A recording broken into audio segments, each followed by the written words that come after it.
साथियों, मेरी आवाज जहां तक पहुंच रही है, आप तमाम आदरणीय बुजुर्गों का, माताओं बहनों का, किसान मजदूर भाइयों का, दुकानदार साथियों का, मेहनत मजदूरी करके, ठेला रिक्शा चला करके, खेतों में खून पसीना बहा करके अपने परिवार का भरण पोषण करने वाले बखरी विधानसभा के गढ़पुरा के आप तमाम निवासियों का मैं क्रांतिकारी इस्तकबाल करता हूँ, आपका हार्दिक अभिनंदन। दोस्तों, कल मेरी तबीयत खराब हो गई थी और मुझे लग रहा था कि शायद आज हम अपनी बातचीत आपके बीच नहीं रख पाएंगे, लेकिन मंच पे मौजूद सम्मानित लोगों को देखकर, विभिन्न पार्टी के नेतागण और आपके चेहरे की उम्मीदों को देख करके एक नई जान आ गई है। इसके लिए मैं आपका तहे दिल से शुक्रिया अदा करता हूं। दोस्तों, आप सब जानते हैं कि ये महागठबंधन 5 पार्टियों का महागठबंधन है। लोग कहते हैं 5 अंक बड़ा शुभ होता है और ये इस बात का शुभ संकेत है कि हम लोग अपनी तमाम चीजों को भुलाकर ये चाहते हैं कि एक मुकम्मल एकता बने, एक चट्टानी एकता बने। और ये चट्टानी एकता सिर्फ इस बात के लिए नहीं है कि हम तालमेल करके कुछ सीट जीत जाना चाहते हैं। दरअसल हमारी कोशिश ये है कि ये चट्टानी एकता बिहार में बदलाव को लेकर के आए, बिहार को बदलने का काम करे, इसलिए एकता बनाई गई है। इस महागठबंधन में शामिल राष्ट्रीय जनता दल के तमाम नेतागण, आदरणीय राम पदारथ बाबू, उर्मिला ठाकुर जी, सीपीआईएम के नेतागण, सीपीआई के नेतागण, आप सबका मैं बहुत बहुत धन्यवाद करता हूं कि एक बार आपने पुनः मुझे गढ़पुरा आने का मौका दिया है। और विशेष रूप से मैं आप तमाम लोगों से ये आग्रह करता हूं, ये उम्मीद करता हूं कि आप सब लोग अगर बिहार का सरकार बदलना चाहते हैं, आप चाहते हैं कि इस राज्य को आगे बढ़ाने के लिए युवाओं की शक्ति की जरूरत है, युवाओं के जोश की जरूरत है, तो मैं आप तमाम लोगों से भी आग्रह करता हूं कि इस बार चेहरा नहीं देखिए, इस बार छाप नहीं देखिए, इस बार 5 पार्टियों का छाप एक ही है। ये हमारे लिए सिर्फ चुनाव नहीं है, हम बिहार में इसको आंदोलन के तौर पे देखते हैं कि ये सरकार हम बदलना चाहते हैं, एक नई सरकार बनाना। इसीलिए ये कोई पारंपरिक चुनाव नहीं है। आप सब जानते हैं कि किन गंभीर परिस्थितियों में ये चुनाव हो रहा है। आप भूले नहीं होंगे कि जब पूरी दुनिया में एक महामारी आई जिसको कोरोना कहा गया, उस कोरोना को खत्म करने के लिए सरकार ने जो जो कहा, देश की जनता ने सब कुछ किया। थरिया बजे लो न, बॉल बते लो न, भागले कोरोना। और देखिए कि इस लॉकडाउन के चलते रोजी रोजगार बंद हो गया, कल कारखाने बंद हो गए। हमारे आपके परिवार के सदस्य, उनको वापस आने के लिए बस ट्रेन नहीं था। आप नेशनल हाईवे पे जाते तो छोटे छोटे बच्चों के साथ पूरा परिवार हजारों किलोमीटर चल करके बिहार वापस आया। हमारी हालत क्या है कि हमको अपनी हर चीज के लिए, हम भी बाहर में जाकर के पढ़ाई किए थे। क्यों? बेगूसराय में अगर विश्वविद्यालय होता तो हम बेगूसराय में नहीं पढ़ते। इसीलिए लोकसभा चुनाव जब हो रहा था तो हमने क्या मांग उठाई थी, याद कीजिए आप तमाम लोगों के बीच हम चुनाव प्रचार करने के लिए आए थे और हमने आपको क्या कहा था कि हमारा सवाल जात और धर्म का सवाल नहीं है, हमारा सवाल इंसान और इंसानियत का सवाल है। हमारा सवाल इस बात से जुड़ा हुआ है कि हम बिहार में बेहतर शिक्षा व्यवस्था चाहते हैं। इसीलिए अपनी घोषणा पत्र में हमने दिनकर विश्वविद्यालय बेगूसराय में बनाने की मांग की थी। याद कीजिए कि हम उस वक्त भी कहते थे और आज भी कह रहे हैं कि पढ़ने के लिए बाहर जाना पड़ेगा, इलाज कराने के लिए बाहर जाना पड़ेगा। क्यों? हमारे जिले में अगर एम्स जैसा अस्पताल होता तो वैशाली एक्सप्रेस में टिकट कटा करके दिल्ली जाना पड़ता इलाज कराने के लिए। याद कीजिए कि आपको पढ़ने के लिए, इलाज कराने के लिए और रोजी रोजगार के लिए अपना घर परिवार छोड़ करके जाना पड़ता है। अभी तो लॉकडाउन था, हजारों लोग, लाखों लोग वापस बिहार लौट करके आए और उनके दिल में क्या दर्द था कि अगर काम मिल जाता, अगर व्यवस्था हो जाती कि नौवीं का दिल्ली बम्बई कलकत्ता रहे का, 10वीं दिल्ली बम्बई कलकत्ता रहे का, ईद बकरीद दिल्ली कलकत्ता बम्बई रहे का। माँ बाप जो लोग नहीं दुर्गा मनी थे, माँ बाप जो लोग नहीं ईद सेवैयाँ खेते। क्यों हमको घर परिवार छोड़ करके जाना पड़ता है? क्योंकि रोजी रोजगार नहीं है। और देखिए हमारी हालत कि जब बंद हो गए कल कारखाने, लोग वापस लौट करके आए और यहाँ इंतजार किए कि शायद कुछ होगा। दूर से वो भी सुनते थे, विकास का बड़ा बड़ा पोस्टर लगता है, सुशासन के बड़े बड़े दावे किए जाते हैं। जब वापस लौट करके आए तो उनको यह बात का एहसास हो गया कि विकास का इंजन, उसका इंजन फेल हो गया है, उसका मोबिल पलटी करने का जरूरत है। एक बात कहते हैं ना लोग कि तावा पे रखा हुआ रोटी को भी नहीं अलटिए पलटिएगा तो रोटी जल जाता है। रोटी बनाए होंगे ना, माँ जो है घर में रोटी बनाती है ना, घर में पिताजी रोटी बनाए होंगे कभी, तो बिना पलटे जो है रोटी भी जल जाता है। और जो वादे हमसे किए गए थे उसकी हकीकत लोगों के सामने आ गया। क्या थी हकीकत? कि कोई क्वारंटाइन सेंटर नहीं था। सरकार ने कहा कि हमारे पास खिलाने के लिए अनाज नहीं है, आपके पास उड़ाने के लिए हेलीकॉप्टर है, लेकिन खिलाने के लिए अनाज नहीं है। और अस्पतालों की हालत यह थी कि एक बेड पे लाश पड़ी हुई है और दूसरा इंसान जो जिंदा है अपनी जिंदगी और मौत से जूझ रहा है, पानी का बोतल हाथ में पकड़े हुए है। ये तस्वीर आपने देखी थी कि नहीं देखी थी? पूरा बिहार को पूरा देश देख रहा है कि कोरोना के इस दौर में, लॉकडाउन के इस दौर में सरकार ने जो हमारे साथ छलावा किया, विकास और सुशासन के नाम पे जो हमारे साथ धोखा किया, क्या बिहार की जनता उसको पटकनी देती है कि नहीं देती है? बोलिए दीजिएगा कि नहीं दीजिएगा?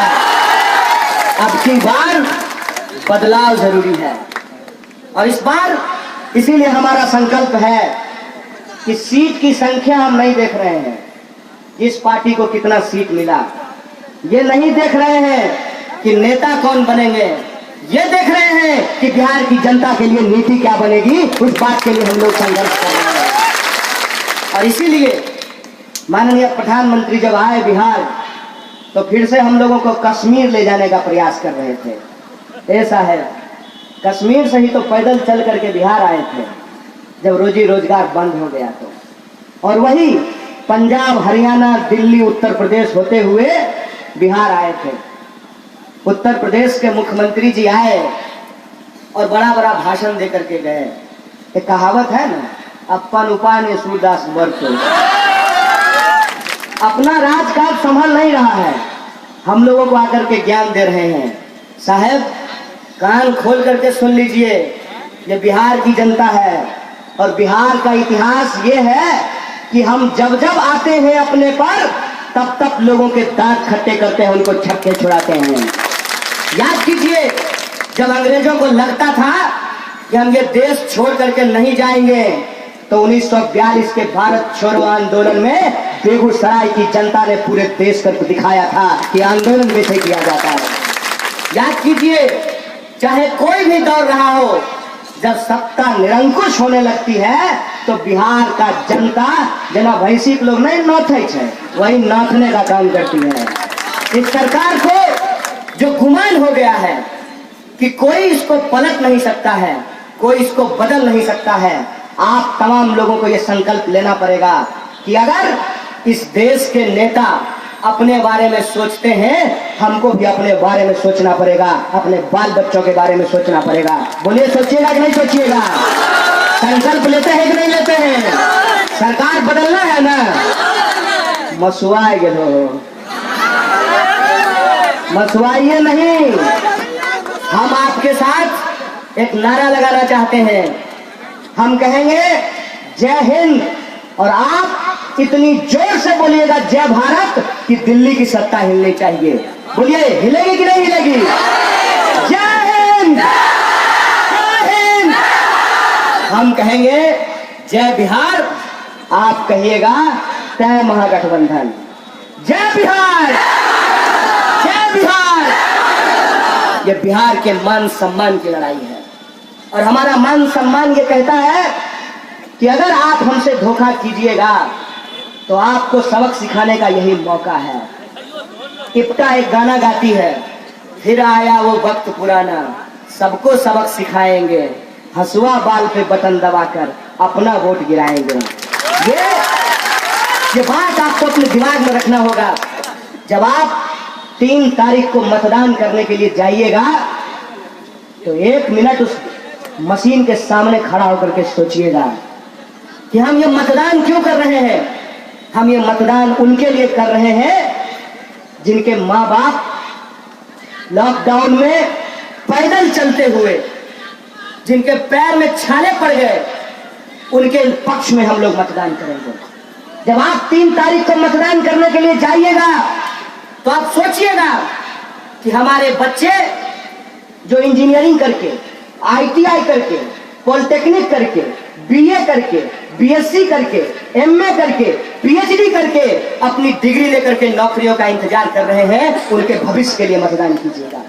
हमारे किसान भाई जो खेतों में जाकर के खून पसीना बहाते हैं और उनको उनके फसल का दाम नहीं मिलता है। एक उदाहरण सोच करके देखिए, आपका मकई का न्यूनतम समर्थन मूल्य आपको नहीं मिलेगा, लेकिन आपके मकई से जो मकई का उजरका लावा होता है ना, अंग्रेजी में उसको पॉपकॉर्न कहते हैं। वही सिनेमा हॉल में जब आप पॉपकॉर्न खाइएगा तो 250 रुपया का पैकेट मिलता है, 5 ग्राम। लेज का चिप्स का पैकेट देखे हैं, ऊपर से फुला रहता है, अंदर में 4 गो चिप्स रहता है। वही ये सरकार है, वही ये सरकार है कि आपसे आपके चीजों को सस्ता लेती है और आपको आपके जीवन की जरूरत की चीजें महंगा देती है। ये व्यवस्था हम बदलना चाहते हैं। वो चाहते हैं कि फिर से हिंदू मुसलमान करें। हम कहते हैं कि हिंदू मुसलमान नहीं होने देंगे। आप इधर उधर की बात कीजिए, आप धर्म के नाम पर, जात के नाम पर लोगों की लड़ाने की कोशिश कीजिए, हम रोजगार के नाम पे लोगों को इकट्ठा करके दिखाएंगे। इसीलिए हमारा जो संकल्प पत्र तैयार हुआ है वो 5 पार्टियों का जो घोषणा पत्र है, उस घोषणा पत्र का जो मजमून, उसकी जो मूल बात है, उसको ही संकल्प पत्र में शामिल किया गया है। और हमारा संकल्प जो सबसे बड़ा है कि हम बिहार के नौजवानों को रोजगार देना चाहते हैं। हम चाहते हैं कि बिहार के किसानों को उनके फसल का दाम दिया जाए। हम चाहते हैं कि समान काम का समान वेतन लागू किया जाए। आए हो एक स्कूल में, स्कूल से एक स्कूल में एक छत के भीतर 2 तरह के मास्टर साहब को कौन जरूरी? दुनू गणिते पढ़ाई रहलखिन है। एगो को मिलते 70,000, एगो को मिलते 60,000। ये अन्याय है कि नहीं है? और यही हम चाहते हैं कि शिक्षकों को समान काम का समान वेतन मिले। आज हमारे घर पर सुबह सुबह जो वित्त रहित स्कूल और कॉलेज है, उसके शिक्षकों का और उनके कर्मचारियों के संघ के लोग मिलने के लिए आए। उन्होंने कहा कि पूरे बिहार में हम हजारों शिक्षक हैं, हम हजारों शिक्षक महागठबंधन के पक्ष में एक कार्यकर्ता की तरह इस सरकार को बदलने के लिए काम करना चाहते हैं। और हम आपसे ये वादा चाहते हैं कि हम वित्त रहित शिक्षकों का भी मुद्दा उठाया जाए। हमने कहा कि मौका दीजिए, अवसर दीजिए, गाड़ी चलवे दो तब न पता चलता ड्राइवर बढ़िया चाहिए कि नहीं। गाड़ी चलवाइए नहीं दिलो तब कहे तो केना चलते हैं। अरे हर काम को तो कोई ना कोई जीवन में पहली बार करता है ना, ऐसा तो नहीं है ना कि मुख्यमंत्री और प्रधानमंत्री माइक पेटे से मुख्यमंत्री प्रधानमंत्री बन के आए हैं। ऐसा तो नहीं है ना भाई, कोई काम करने से ही तो होता है। हम लोगों को स्कूल में पढ़ाया जाता था, करत करत अभ्यास के जरमती होत सुजान, रसरी आवत जात के सिर पर पड़त निशान। जब कोमल घड़े के रखने से कठोर पत्थर पर निशान हो सकता है, तो हम लोग कोई हवाई आदमी थोड़ी है। जीवन के अनुभव से ये सीखे हैं, किताब में कोई गरीबी थोड़ी पढ़े हैं। जब हमारी ही यूनिवर्सिटी की पढ़ी हुई माननीय मंत्री साहिबा कह रही थी कि पूरे बिहार को फ्री वैक्सीन देंगे, तो हमको अपना दिन याद आ गया। जब हम स्कूल में पढ़ते थे तो 50 रुपया दिहाड़ी पे घर घर घूम करके पोलियो का ड्रॉप पिलाते थे। बताइए, उस वक्त का सरकार भी अगर कहता कि नहीं हम बिहार को फ्री देंगे और बंगाल से पैसा लेंगे, तो आपको अच्छा लगता सुनने में? ये झूठ क्यों बोला जा रहा है, ये धोखा क्यों दिया जा रहा है? एक तो वैक्सीन अभी आया नहीं है, दूसरा वैक्सीन आने से पहले ही चुनाव आ गया है। तो कुछ तो ऐसी बात हो ना कि फिर से लोगों को ठगा जा सके। जैसे ठगा गया कि आपके खाते में 15 लाख रुपया आ जाएगा, क्या बोल लोग कैला हाथ उठोता एको को नहीं इहल कहे छियै। भाजपो वाला से दुकान पर लड़ाई के जरूरत नहीं है। ऐसा नहीं है खाली तोरे ठेक लेलको है, बेचारा ओकरो ठेक लेलको है। ओकरा कही हो यारवा रहबे जरेन साथ चाय पी रही है, साथे जेबे एजा से बेगूसराय वह काटा में लटक तो आपस में लड़ा कौन जरूरी। और ये बात मैं जोर दे करके आपको कहना चाहता हूँ, कुछ हमारे साथी बदलाव की उम्मीद में जोश से लबरेज हैं।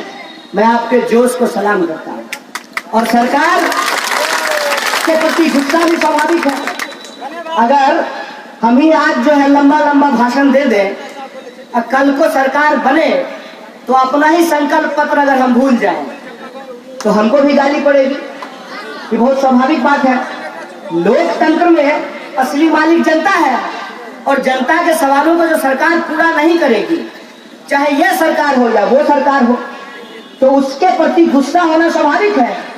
लेकिन गुस्सा का ये कतई मतलब नहीं है कि हम अपने जोश का इस्तेमाल कहीं और कर दें, जोश में होश खो दें। जोश में होश खोने की जरूरत नहीं है।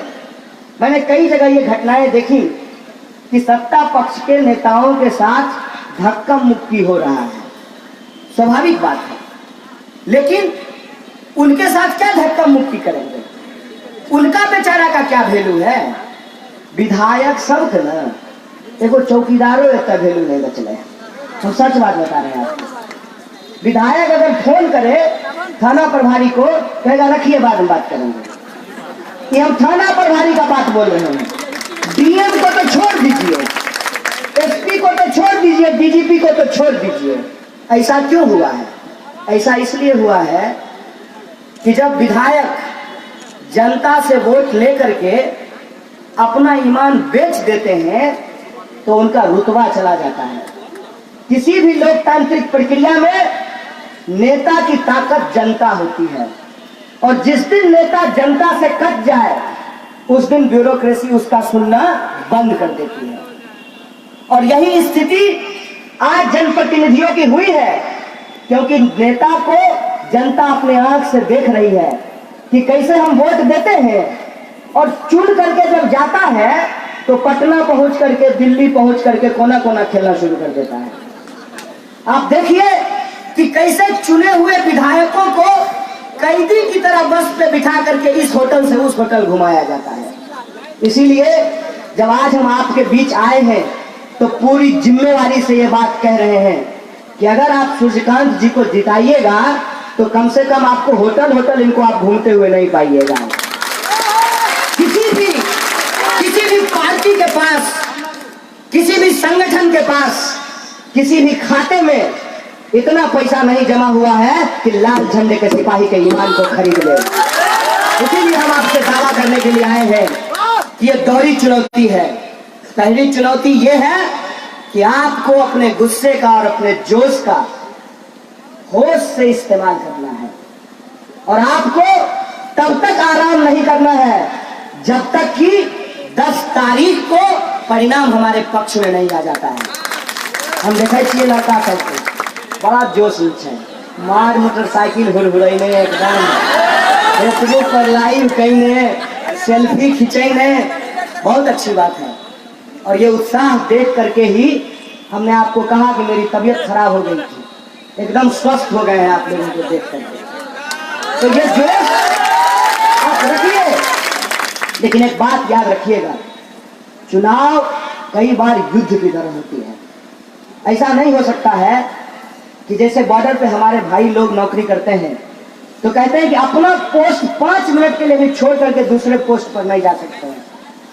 तो आपको जिस बूथ की जिम्मेवारी मिली है वही आपका पोस्ट है, और उस बूथ में पढ़ने वाले जो मतदाता हैं वो आपकी जनता है, आपकी जिम्मेवारी है। एक एक मतदाता को घर से बाहर लेकर के आना, बूथ पर उनको पहुंचाना और कोरोना प्रोटोकॉल को मानते हुए एक एक मतदान महागठबंधन के पक्ष में करवाना ये आपकी जिम्मेवारी है।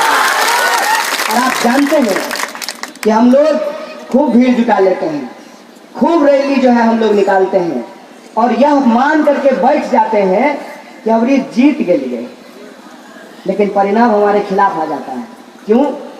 क्योंकि जो आखिरी वक्त है उस वक्त हम अपनी जिम्मेवारी को पूरा करने में थोड़ा कसर छोड़ देते हैं। मैं ये बात खास करके अपने नौजवान दोस्तों से कहना चाहता हूँ कि खूब फेसबुक लाइव कीजिए, खूब सेल्फी खिंचाइए, लेकिन अपना पोस्ट छोड़ करके कहीं मत जाइए। जिस बूथ की जिम्मेवारी मिली है एक एक वोट वो आपके पक्ष में गिरना चाहिए। और यही आशा और विश्वास के साथ मैं आपको अपील करना चाहता हूं कि अगर हम ईमानदारी से लड़ेंगे तो हर हाल में इस लड़ाई को हम जीतेंगे। दुष्यंत कुमार ने एक बात कही है कि कैसे आकाश में सुराख नहीं हो सकता, एक पत्थर तो तबीयत से उछालो यारो। कैसे यह सरकार बदल नहीं सकती, एक एक वोट को महागठबंधन के पक्ष में डलवाओ तो यारो, आपको जिम्मेदारी उठानी पड़ेगी और ये लड़ाई हम बहुत जीतेंगे। बहुत बहुत धन्यवाद, बहुत बहुत शुक्रिया आप तमाम लोगों का, बहुत बहुत धन्यवाद।